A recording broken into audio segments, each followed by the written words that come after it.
The message arrived on a Tuesday morning. Susan Miller was teaching her advanced linguistics class at Georgetown University when her phone buzzed with a government priority alert. She excused herself, stepped into the hallway, and read the message that would change human history forever. "We are not alone," it began. The rest of the message was brief and to the point. Alien ships had entered the solar system. They had made contact. They wanted to talk. 3 days later, Susan found herself in a secure underground facility beneath the White House. Around a large oak table sat 12 people: the President, the Vice President, the Secretary of State, the Secretary of Defense, the Director of National Intelligence, and 7 academic experts in various fields. Susan was one of those experts. "Professor Miller," the President said, "your work on communication theory and cross-cultural negotiation is why you're here. We need someone who can understand not just words, but intentions, someone who can bridge gaps between entirely different ways of thinking." Susan nodded, trying to hide her nervousness. "I understand, Madam President." "Good," the President continued, "because you're going to lead our first diplomatic mission to an alien civilization." The room went quiet. Susan felt her heart pounding in her chest. "Me?" she finally managed to say. "You," the President confirmed. "The Ardelians, as they call themselves, have requested a diplomatic delegation to discuss Earth's place in what they call the Galactic Community. They've sent coordinates for a meeting on a station at the edge of our solar system." The Secretary of Defense, a stern man named Joe Carter, spoke up. "Madam President, I must insist that the delegation include military personnel. We know nothing about these aliens' true intentions." The President looked thoughtful. "What do you think, Professor Miller?" Susan took a deep breath. "In my experience, when you bring soldiers to talk peace, you're already preparing for the peace to fail. It sends a message of distrust." She paused, organizing her thoughts. "If these aliens wanted to harm us, they wouldn't need to invite us to talks first. Their technology is clearly far beyond ours." The Secretary of State, Ellen Wright, nodded in agreement. "The professor is right. This is our chance to present humanity as peaceful and reasonable. Bringing military personnel could send the wrong message." After hours of debate, the decision was made. The Earth delegation would consist of diplomats, scientists, and cultural experts. No military personnel would be included. 2 weeks later, Susan stood in the loading bay of the newly commissioned diplomatic vessel Olive Branch, watching as her team made final preparations. The ship wasn't armed. It couldn't be, as the Ardelians had sent strict instructions about the approach protocols. "Are you sure about this?" asked Dr. Kevin Ward, a xenobiologist who would be part of the delegation. "Going out there without any military backup feels like walking into the woods without a flashlight." Susan smiled. "We're bringing something. Better than weapons, Kevin. We're bringing human ingenuity." The Olive Branch departed Earth on July 17, 2157. The journey to the meeting point took 3 days. When they arrived, the sight that greeted them was both beautiful and terrifying. The Ardelian station hung in space like a massive silver snowflake, delicate-looking spires extending from a central hub. Around it, ships of various designs moved, in perfect coordination. The diversity of shapes suggested multiple species or at least multiple design philosophies. As the Olive Branch approached, a voice came over the communication system. It spoke perfect English with only a slight musical accent. "Earth vessel, you are cleared to dock at Bay 14. Welcome to Harmony Station." Susan and her team of 15 specialists prepared to disembark. They wore simple, formal attire, suits and dresses in neutral colors with small Earth flag pins as their only identifiers. "Remember," Susan told them as they gathered near the airlock, "observe everything. Listen more than you speak. And remember that we represent not just our countries, but our entire species." The airlock cycled, and they stepped into an elegant corridor with walls that seemed to shimmer with inner light. Waiting for them was a group of beings unlike anything humans had ever seen. The lead figure stood just over 7 feet tall, with iridescent blue-green skin that seemed to catch and reflect light.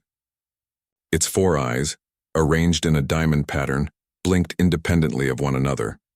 When it spoke, its mouth didn't move. Instead, colored patterns rippled across a membrane on its throat. "Ambassador Miller," the being said, its voice now coming from a small device on what appeared to be its shoulder. "I am High Counselor Zrixith of the Ardelian Confederacy. On behalf of the 7 united species, I welcome you to our modest gathering place." Susan stepped forward and bowed slightly. "High Counselor, on behalf of Earth and all humanity, we thank you for this historic opportunity. We come seeking friendship and understanding." Zrixith's upper eyes narrowed slightly. "Your delegation is smaller than expected. We anticipated representatives from your military authorities as well." Susan smiled diplomatically. "On Earth, we believe that peace is best, built by those who specialize in creating it, not by those trained for conflict. Our delegation includes experts in science, culture, history, and diplomacy. All the tools needed to forge a lasting relationship between our peoples." The alien studied her for a moment, then made a gesture that caused ripples of light to cascade down its arms. "Fascinating.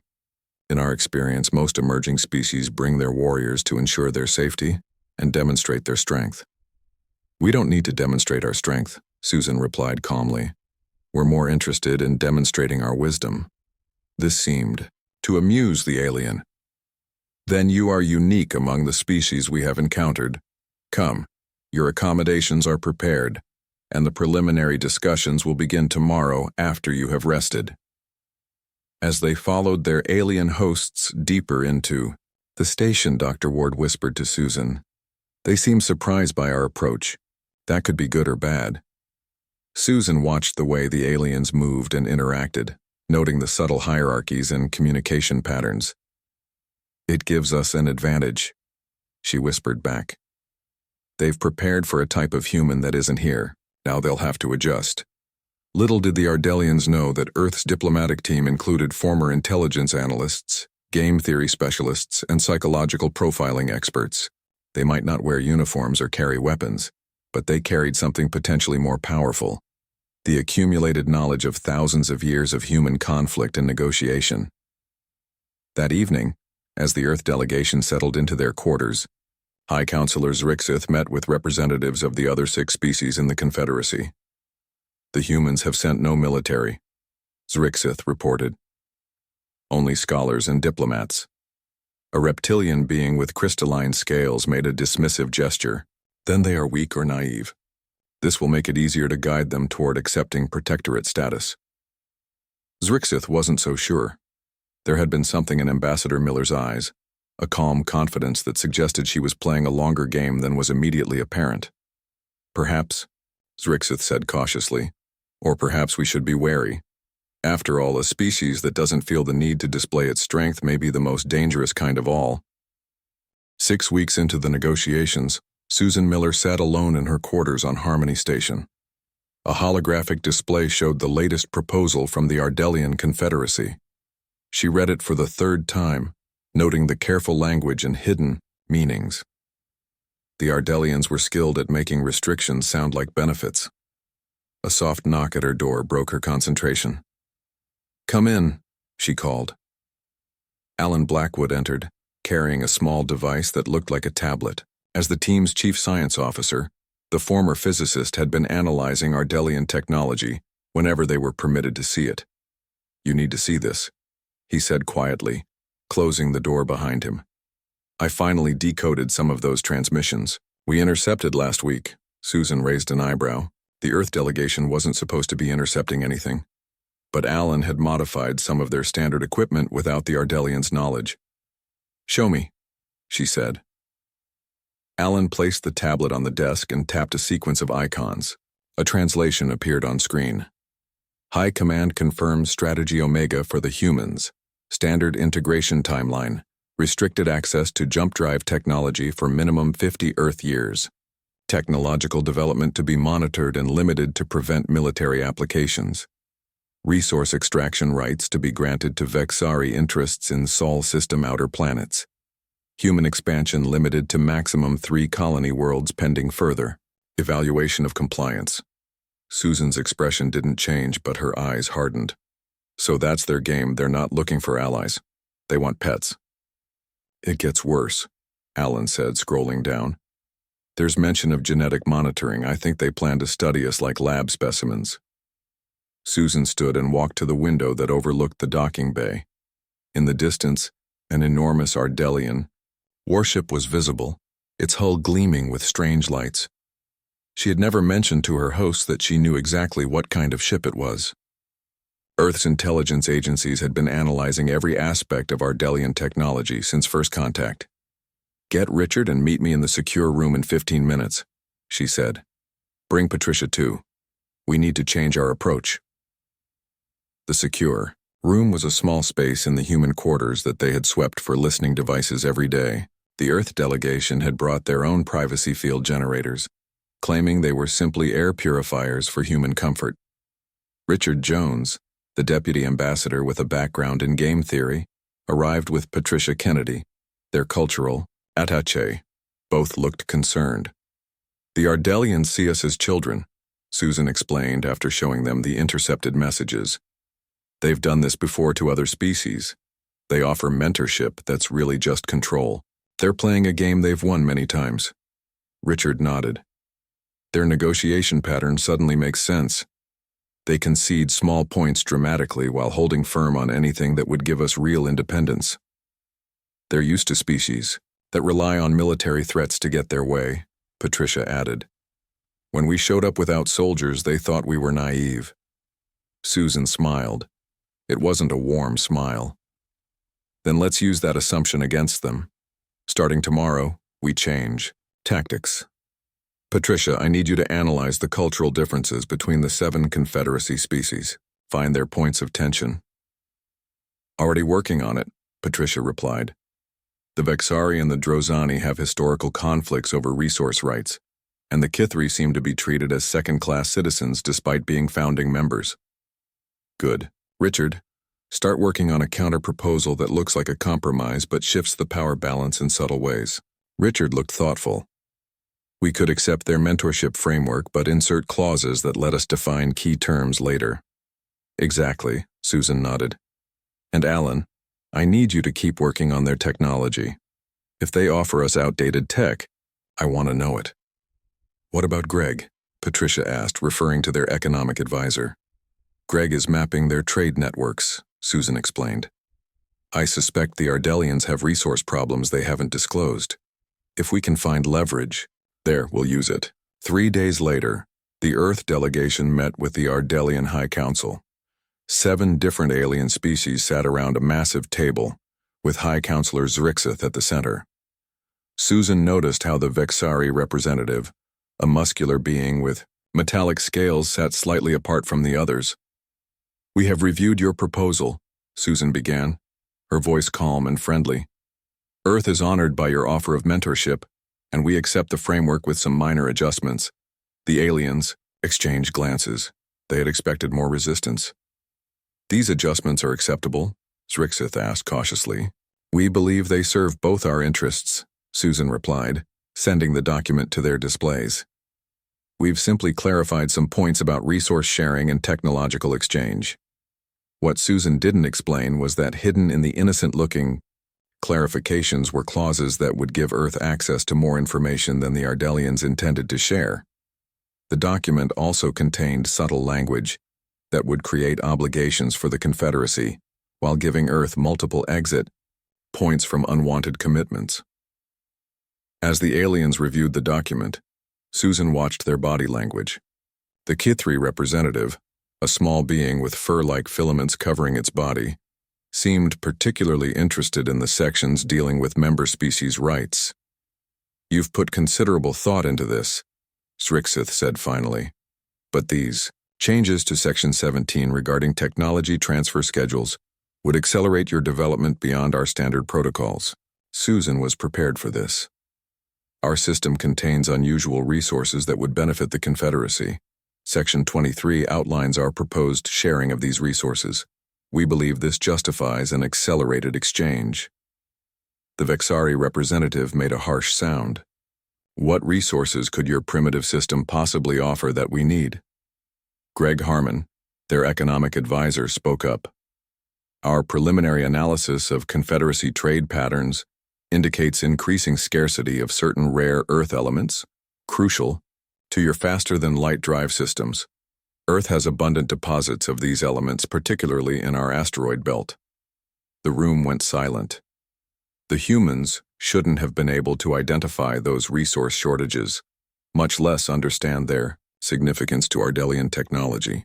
"How did you come by this analysis?" Zrixith asked carefully. Susan smiled pleasantly. "All the data was available in the public trade registries you shared with us. We simply connected the dots."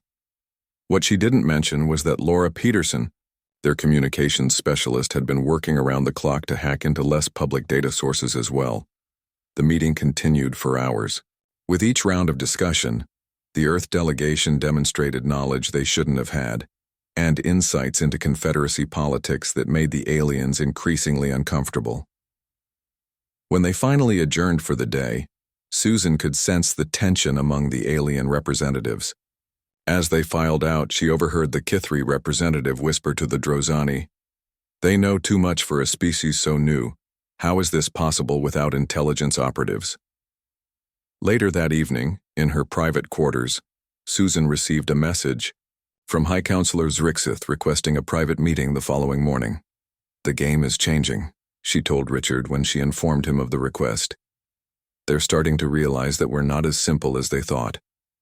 Richard looked concerned. "Be careful. The Ardelians might play nicely, but the Vexari are known for more direct approaches." Susan nodded. "That's why we need to be ready for anything. Tell Alan to step up monitoring of their communications tonight. I want to know what they're saying to each other before I meet Zrixith tomorrow." Outside her window, the lights of the station glimmered against the backdrop of space. Somewhere out there, Earth waited for news of these negotiations that would determine humanity's place in the galaxy. Susan was determined that place would not be as a servant species to the Ardelian Confederacy. The real negotiations were just beginning. Susan entered the private meeting chamber where High Counselor Zrixith waited. The room was circular with a view of the stars through a large curved window. The alien stood with its back to her, 4 arms clasped behind its back. "Ambassador Miller," Zrixith said without turning, "I find myself puzzled by your species." Susan remained by the door. "How so, High Counselor?"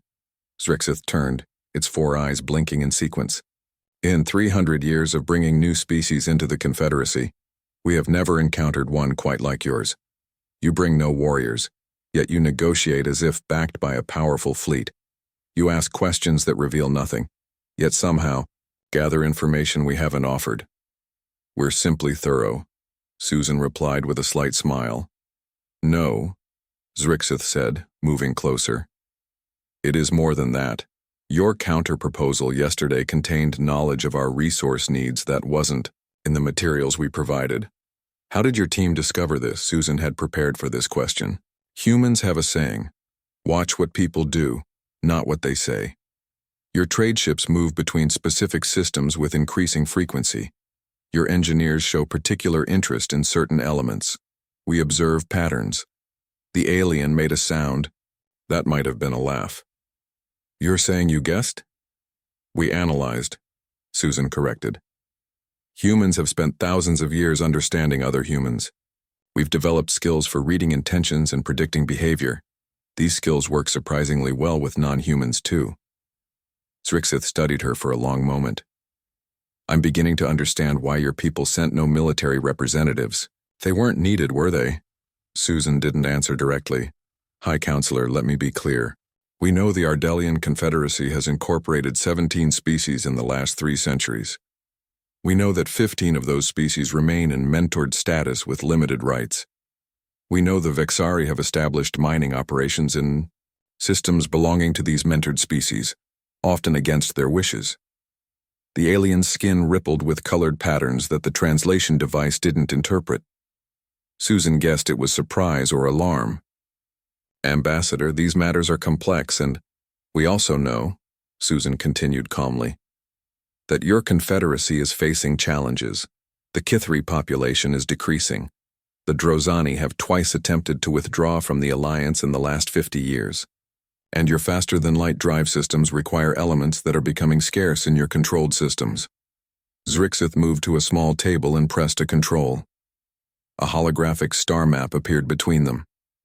What exactly are you proposing, Ambassador Miller? A true partnership, Susan said. Not the protectorate status you've offered. Earth can provide resources your Confederacy needs. We can offer new perspectives on old problems. But we require equal standing and unrestricted development rights. Impossible, Zrixith said immediately. No new species has ever received such terms. Susan walked around the star map, studying it. Then perhaps it's time for that to change. The document your representatives are reviewing already contains these terms, carefully worded to make them acceptable to all 7 member species. The Vexari will never agree. They will if they understand the alternatives, Susan replied. Our analysis suggests the Vexari Mining Guild is 3 years from a critical shortage of element 117, which your drives require. Earth's asteroid belt contains enough to supply your needs for 2 centuries. Zrixith's upper eyes narrowed. You would withhold resources to force our hand? Not at all, Susan said. We simply wish to ensure that our relationship benefits both sides equally. The revised terms actually give the Vexari preferential access to these resources, provided they acknowledge Earth's sovereignty. 3 hours later, Susan returned to the Earth delegation's quarters. Her team waited anxiously for news. Zrixith has agreed to present our terms to the full council, she announced. With his personal recommendation for approval, Richard Jones looked shocked. How did you manage that? I showed him the future, Susan said, sitting down heavily. The meeting had drained her. 2 futures, actually. One where Earth becomes a valued partner with resources the Confederacy desperately needs, and another where we become a stubborn problem that could destabilize their already fragile alliance. Patricia Kennedy handed Susan a cup of coffee. Will the other species agree? The Kithri and Drozani will support us, Susan said. They see us as potential allies against Vexari dominance. The others will follow Zrixith's lead. And the Vexari? Alan Blackwood asked. Susan smiled. That's where we need Laura's help next. Laura Peterson, their communications specialist, looked up from her console. What do you need? Access to the Vexari military communication network, Susan said. I need to know what their fleet commanders are saying to each other. Laura frowned. That's heavily encrypted. I've been trying for weeks without success. Try this, Alan said, handing her a data chip. I've been analyzing their communication patterns. Their encryption uses a mathematical sequence based on their religious numerology. Once you understand the pattern, it's not that complex. Next morning, Laura woke Susan before dawn station time.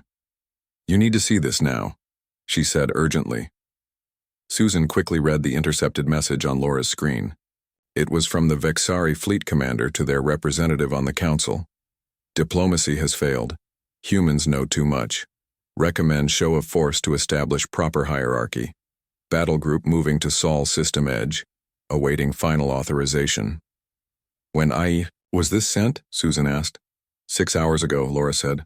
They have ships moving toward Earth right now. Susan called an emergency meeting of her team. The Vexari are making their move, she explained. They're sending warships to threaten Earth directly. We should warn home, Greg said, looking worried. Not yet, Susan replied. If we alert Earth's defense forces, it could escalate the situation. The Vexari want us to react militarily to justify their aggression. So what do? Richard asked. We use this, Susan said firmly. Laura, can you access the Vexari fleet's tactical systems? Laura looked uncertain. Maybe. Their command. Systems share protocols with their communication network. But what good would that do? We can't fight their ships. We don't need to fight them, Susan explained. We just need them to think we can. For the next 3 hours, the team worked frantically. Alan and Laura huddled over their equipment, trying to gain access to the Vexari systems. Greg and Patricia prepared diplomatic responses for various scenarios. Richard analyzed the potential reactions of the other Confederacy species. When the full council meeting convened later that day to discuss Earth's proposal, Susan could feel the tension in the room. The Vexari representative, General Kraz, sat rigidly in his seat, occasionally touching a communication device on his wrist. Just as Zrixith called the meeting to order, Susan received a message from Laura. "We're in." Susan stood to address the EU Council. "Before we begin, I wish to acknowledge the Vexari battle group that entered the Sol system 3 hours ago. Earth welcomes visitors, but we generally prefer advance notice." General Kraz's metallic scales bristled. "Your system is undefended. We patrol Confederacy interests as needed." Susan smiled pleasantly. "Of course. Though I should mention that your vessel's shield frequencies have already been analyzed and countermeasures developed. Standard Earth protocol for unannounced visitors. It was a complete bluff. Earth had nothing capable of threatening Ardelian ships, but Laura had inserted that exact message into the Vexari fleet's own tactical assessment systems, making it appear as if their own scanners had detected these non-existent countermeasures. General Kraz touched his communication device again, reading something that made his scales flatten against his body. This is irrelevant to our discussions," he said, but his voice had lost its edge. "I agree," Susan said smoothly. "Now, regarding our proposal for mutual cooperation, I believe High Counselor Zrixith has some thoughts to share." By the end of the day, the Vexari battle group had withdrawn to a patrol position well outside the Sol system. No threats were made, no military response was launched, yet Earth had won the confrontation. Susan watched from the observation deck as the Council members filed out after voting to advance the modified proposal to the final drafting stage. Earth was on its way to becoming the first new species in centuries to join the Confederacy as a full partner, rather than a protectorate. Richard joined her at the window. "That was brilliant. How did you know they would back down?"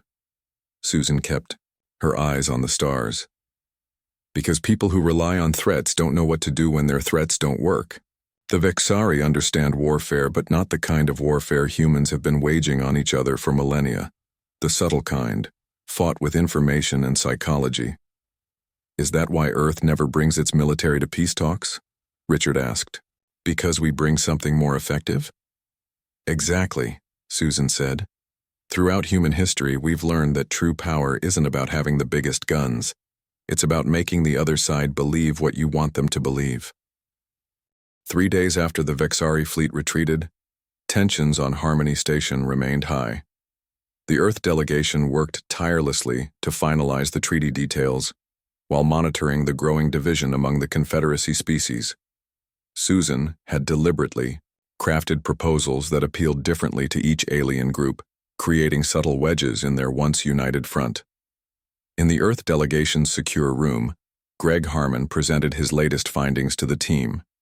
"The Kithri representatives approached me privately after yesterday's economic session," Greg explained, pointing to data on a display.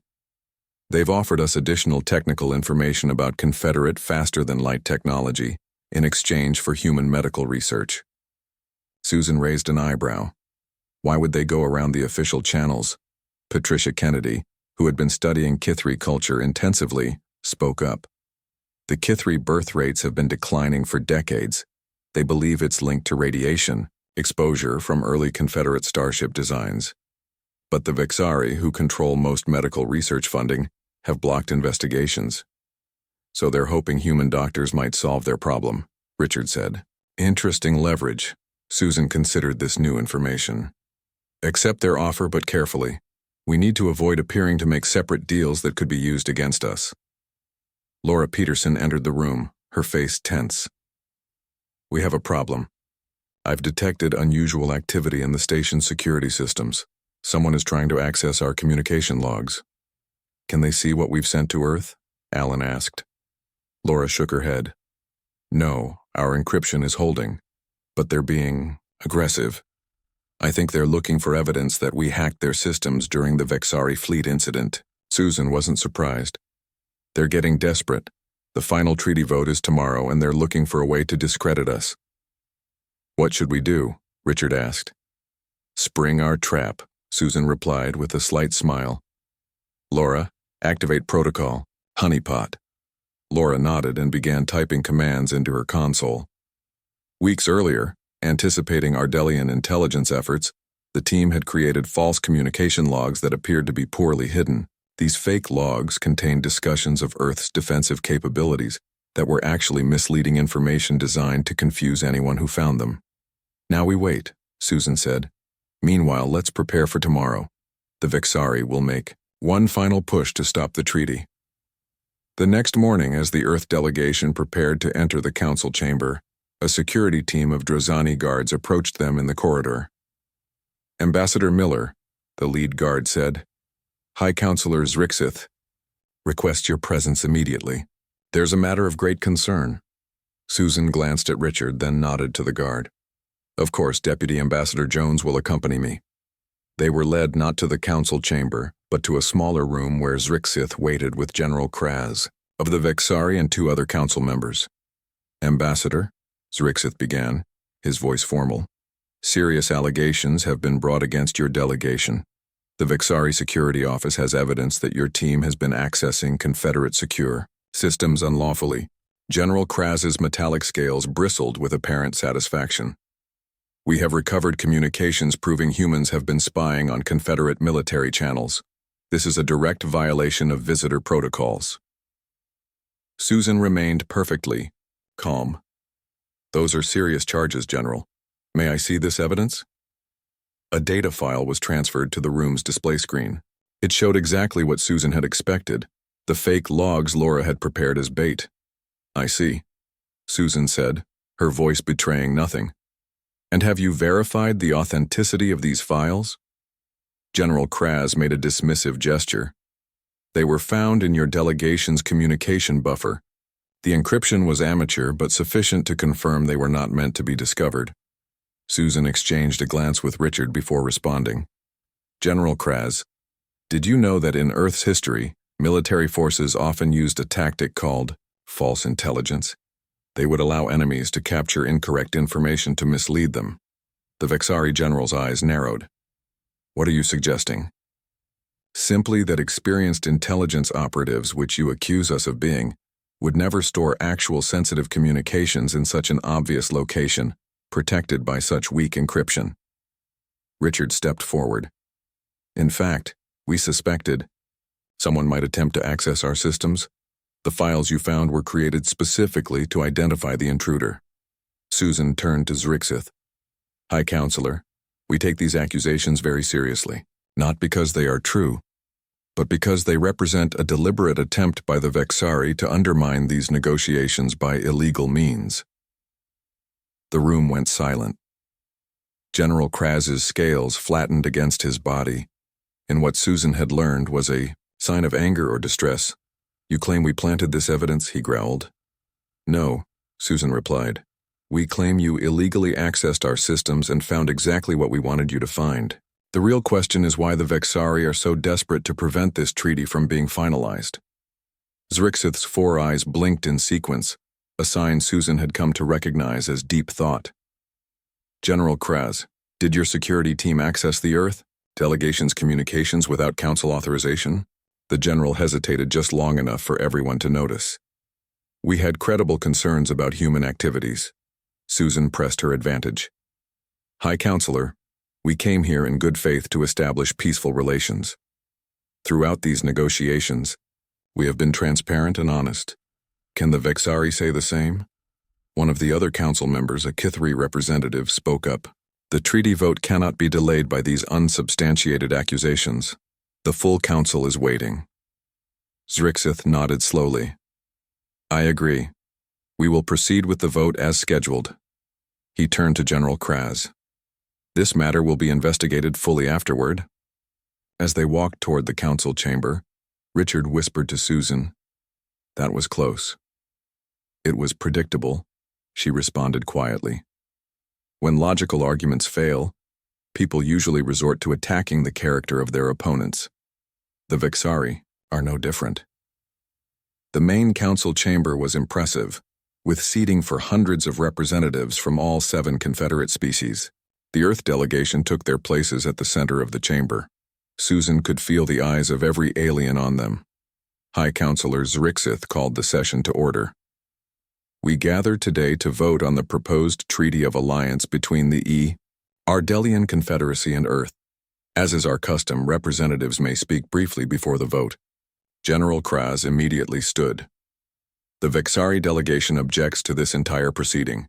Humans have shown themselves to be duplicitous and dangerous. They have no fleet, yet they threaten ours. They have no spies, yet they know our secrets. This treaty would be a mistake that future generations will regret. Susan watched as representatives from other species shifted uncomfortably. The general's aggressive tone was having the opposite effect he intended.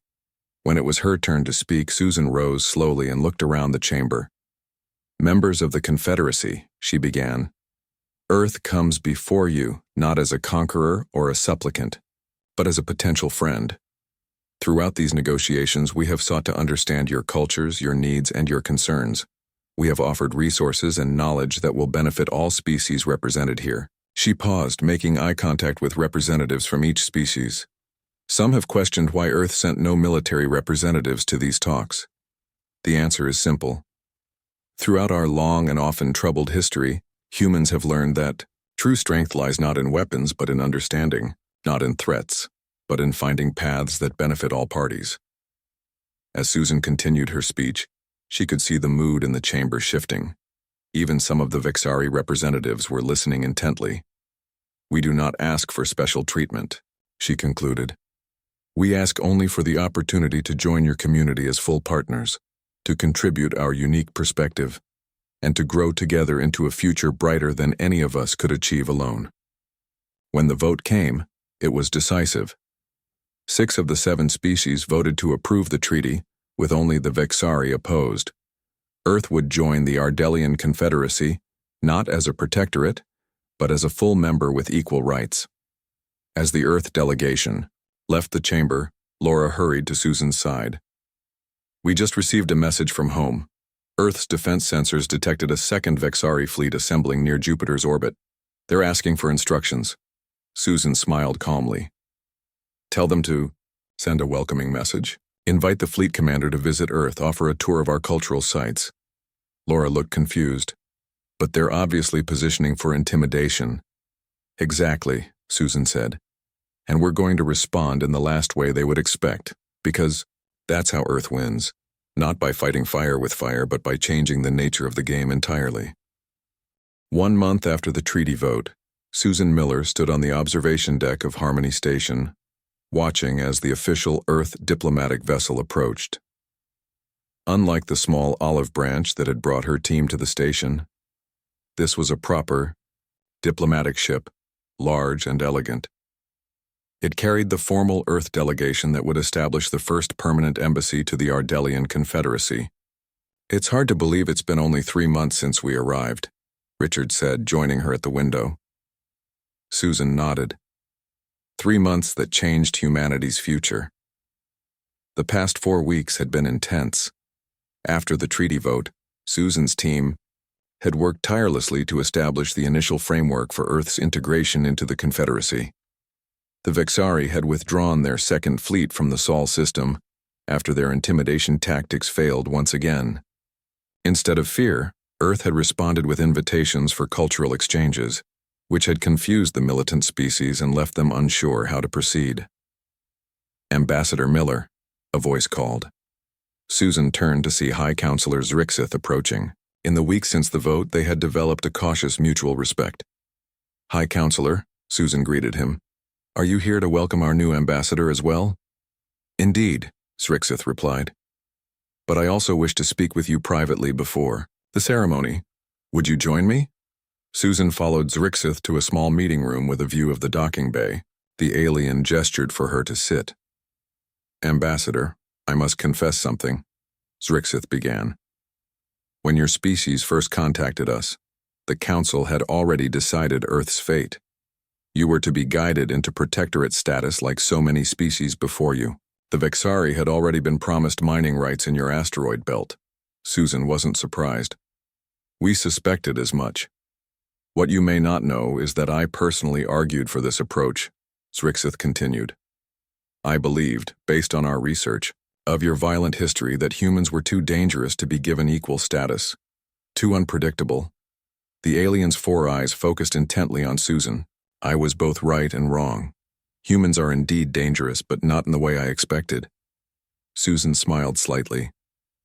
How so?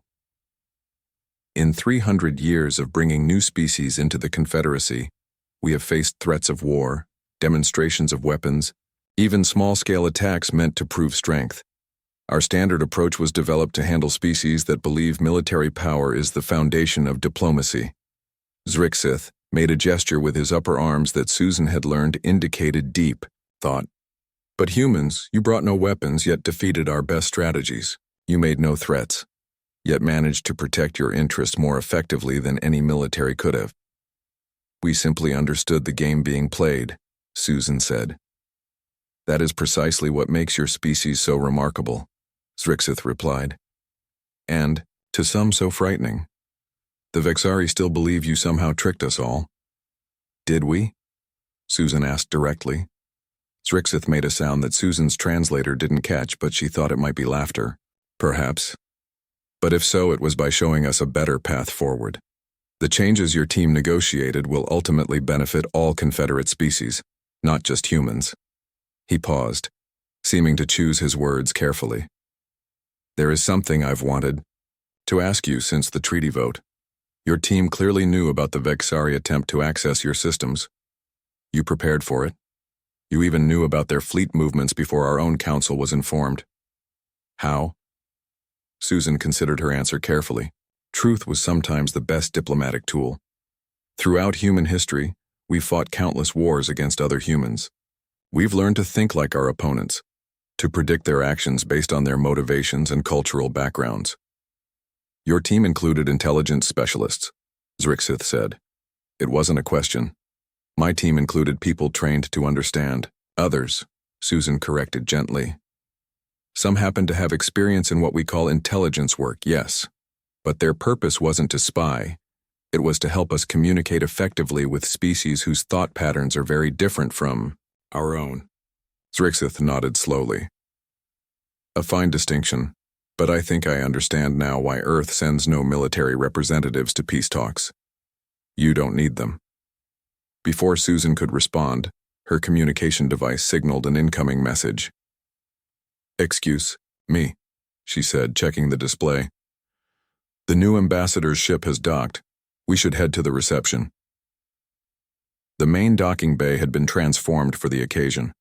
Representatives from all Confederate species were present, even a small group of Vexari who stood stiffly apart from the others. Susan's team had arranged for Earth cultural elements to be incorporated into the ceremony, including music and art displays.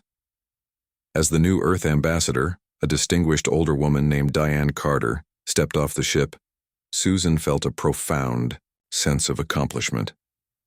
The path she and her team had navigated would shape human-alien relations for generations to come. After the formal welcomes and speeches, Ambassador Carter approached Susan at the reception.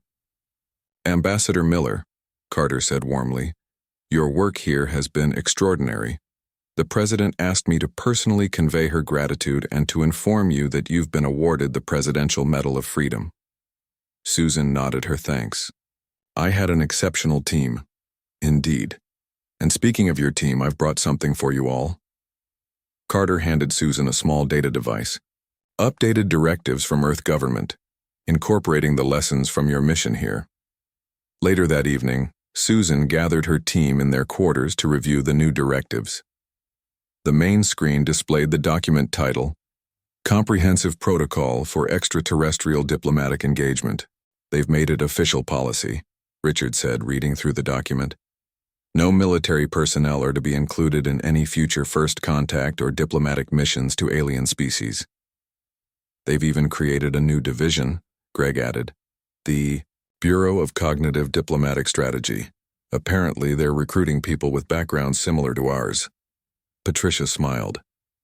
So Earth is fully embracing the approach we pioneered here. It makes sense, Alan said. We've proven it works better than the alternatives. After the team dispersed, Susan remained alone with Richard, reviewing the final preparations for their return to Earth the next day. The new embassy staff would take over their roles, building on the foundation they had established. "One question has been bothering me," Richard said suddenly. "Do you think we were right to manipulate the Confederate species the way we did? We played them against each other, exploited their weaknesses." Susan considered this seriously. "We used information and psychology instead of threats and weapons. The result is a more balanced treaty that benefits everyone, including the species that have been under Vexari dominance for centuries. So the ends justify the means?" "I think the means matter tremendously," Susan replied. "If we had brought military force, threatened war, or used violence, we would have reinforced the cycle of dominance and submission that has defined Confederate diplomacy for centuries. Instead, we showed them a different way."